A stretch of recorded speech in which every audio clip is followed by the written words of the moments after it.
Hey guys, so today's lesson should be very easy. It is just reviewing basically what we've done. However, it's basically matching a word problem with a graph. So in this lesson, we're just gonna take a look at those, and you'll see what I'm talking about. So today's unit is called Interpreting the Unit Rate as Slope. All right, so this is how these type of questions look like. You will definitely get a lot of these questions on your STAR test and on the test coming up this week. You will get a lot of these type of questions. So this is why I'm doing a lesson on how to do this. So what you have to do is basically read the word problem and match it with one of the graphs. So here we have on a field trip, there are 5 adults for every 30 students. So again, let me read that again. On a field trip, there are 5 adults for every 30 students. Which graph models a relationship with the same unit rate? Now, what that means is, so unit rate, we've talked about it before on last week's warm-up. We talked about unit rate. Unit rate means for one. Well, is it talking about for how many students for one adult or how many adults for one student? Well, it makes sense saying how many students for one adult. What you want to do first is look at what the information that they give you first. That's what you want to try to find first on one of the graphs, okay? So let's look here. Oh, it doesn't have the numbers here. So here it should be 20, 40, 60, and 80. So for 30 students, now if you look at this has no labels. On this one, it has no labels. Well, if you look at this one, this is 5 and this is 30. Well, where do you think the 30 is going to be? It looks like it's going to be in the X, right? So what we want to do first is match the information that they give us. So 5 adults for every 30 students. So 30 students. So it looks like here is going by tens, 20, 30. So what you do is you have to go from 30 all the way to the line. Well, at 30, it gives me 1 student. So is that correct? Well, here it says for 30 students, it gives me 1 adult. But here, 30 students is 5 adults. Okay, so we can eliminate that one. Let's look at this one. So 10, 20, 30. So at 30, we're going to go to the line right here. It ends right there. And we're going to go here. Well, it looks like it ends between 2 and 3, so like 2.5. So at 30 is 2.5. Is that correct? No, it is not. Okay, so same thing here. Again, we're looking at the information that they give us. For 30, we're going to go all the way to our line, and then it gives me 5. 30 and 5. Is that correct? 30 and 5. Yes, that is correct. Then we're still going to check the other one just to make sure. So at 30, this one gave me 6. So no.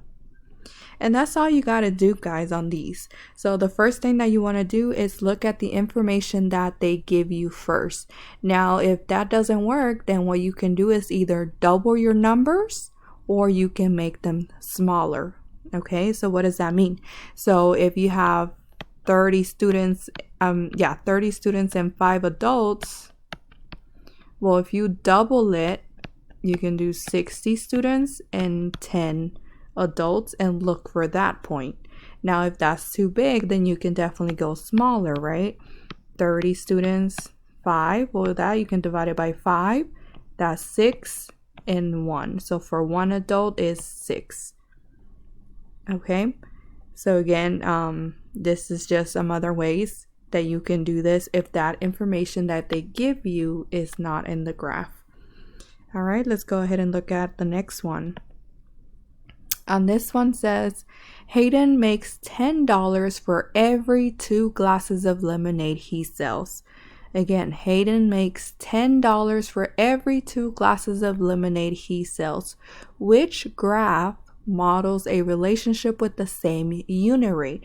Well, if he makes $10 for 2 glasses, how much does he make for 1 glass? Well, yeah, $5 just for one, right? So again, the first information that we want to find is the one that they give us. Now on this one, take a look at this graphs. Here we have a label. We have money and we have lemonade. Money and lemonade. So lemonade is on my X and money is on my Y. Lemonade is on my X, money is on my Y for A and B. Look at C and look at D. On C, X, money is on my X and lemonade is on my Y. Money is on my X and lemonade is on my Y. Now don't forget, money is always Y. Okay, money is always Y. Well, which ones can we eliminate?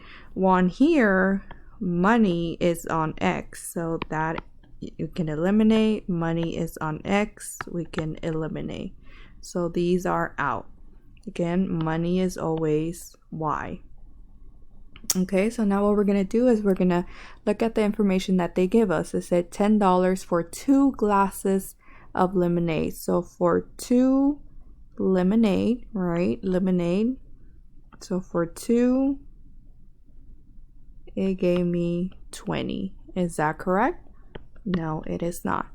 Let's look at this one. So for 2, it gave me 10. That is correct. All right. And again, like I said, you can make it either the point bigger or the point smaller, right? Here I made for $5 is 1. Well, we can say for $20 is 4. And you can just keep going, right? You can double that. You could say for 40 is 8. So you can just keep doubling, doubling, doubling. All right, so hopefully that does make sense. What I want you to do next is to definitely try it on your own. Pause the video and please try it on your own. All right, it says Mrs. Soto can decorate 5 cupcakes. So again, we're looking at the information that they give us. 5 cupcakes in 2 minutes. So which graph has a slope that best represents the number of cupcakes per minute Mrs. Soto can decorate? All right, so they give us cupcakes and they give us minutes. So on this one, I want you to remember that time is always X. All right, time is always X. So again, this is X, this is X, this is Y, this is Y, this is X, Y, X, and Y. Now, just by looking at the information, we look at time is always X. Minutes is your time, right? So it has to be on my X. So looking at this one, so what can we eliminate? Well, here they have cupcakes on my X, they have time on my Y, so I can eliminate that one. Time is on my X, time is on my X. This one, cupcakes, is on my X, time is on my Y, so I can eliminate that one. Okay, so now let's look at the information that they give us. So for 2 minutes, so here I have 2, it gives me 10. Is that correct? No, it is not. So for 2 minutes, well, it's not clear. I do want to make it clear. What that means is I do want to find a perfect point. Okay, so let's go ahead and double that. Now, don't forget, perfect point means at the corner of a square. So this one is not at the corner of a square. So just to make sure that that's my answer. Now, I do know that I eliminated A, B, and D already, but you never know if on a question that you might get, it's not going to be clear. So let's look at 5 cupcakes for 2 minutes. Well, let's go ahead and double that. That means 10 cupcakes for 4 minutes. All right, so let's look at 4. Yep, that is a perfect point. 4 is 10. So that is my answer. All right, the last one. Again, I want you to go ahead and pause the video and try it by yourself. All right, Reed is measuring a tomato plant in his mother's garden. The plant grew 15 inches in the first 3 months after it was planted. If the plant continues to grow at the same rate, which graph best represents the growth rate of the plant in inches per month? Okay, well, let's look if all the information is correct. Don't forget that months is time, right? So this right here is time. So time is always X. So time is always X. Well, it looks like they are all in my X. So that is, they're all, we can't eliminate any of them by that. So now let's look at the information that they give us. So for 3 months, it has to be 15 inches. So here, for 3, it looks like less than 2. Okay, for 3 here, it doesn't show anything. So this one is a question. This one we can definitely eliminate because for 3 is less than 2. For 3 here is less than 1. For 3 here, looks like it's 5.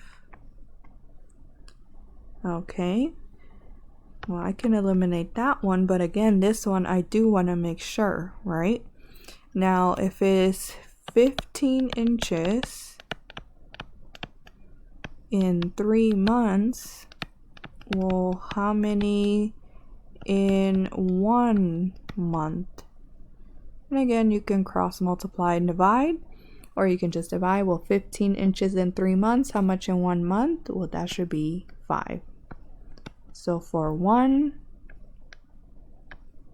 it looks like it is 5. All right. So again, guys, you're just looking at the information that they give you. If not, you're going to have to double your point or triple your point or make your point smaller in order to figure out which one is your graph.